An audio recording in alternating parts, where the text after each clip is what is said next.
अस्सलाम वालेकुम। आज हमारा टॉपिक है कि ज़िंदगी को कैसे बदला जाए, बेहतर से बेहतर ज़िंदगी कैसे बनाई जाए। आज की कहानी है उकाब, जो कि परिंदों का बादशाह है, उसके बारे में। उसकी उम्र तकरीबन 70 साल होती है। जब वो 30 साल की उम्र में पहुंचता है तो उसकी चोंच कुंद हो जाती है, जो कि खाने लायक नहीं रहती। उसके पैर चिपक जाते हैं जिस्म के साथ, वो उड़ नहीं सकता। उसके पास 2 ही रास्ते बचते हैं, या तो वो मौत को गले लगा ले, हार मान ले, या फिर कोशिश कर ले ताकि वो और जी सके। वो मौत को गले नहीं लगाता, वो पहाड़ों की तरफ निकल जाता है अपनी ज़िंदगी को बेहतर बनाने के लिए। तो जब वो अपनी चोंच को पत्थरों के साथ रगड़ता है, उसकी चोंच टूट जाती है, नई निकल आती है।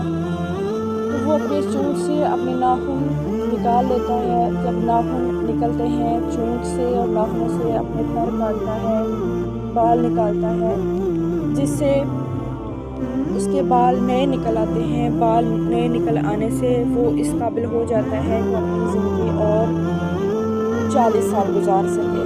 इस तरह उसने अपनी ज़िंदगी को बेहतर बनाया मेहनत से। हमें भी इस कहानी से ये सबक मिलता है कि हम अपनी ज़िंदगी को बेहतर से बेहतर बनाएँ, बदलाव लाएँ, अपनी ज़िंदगी में बदलाव लाएँ ताकि अपनी ज़िंदगी को बेहतर बना सकें, चाहे इसमें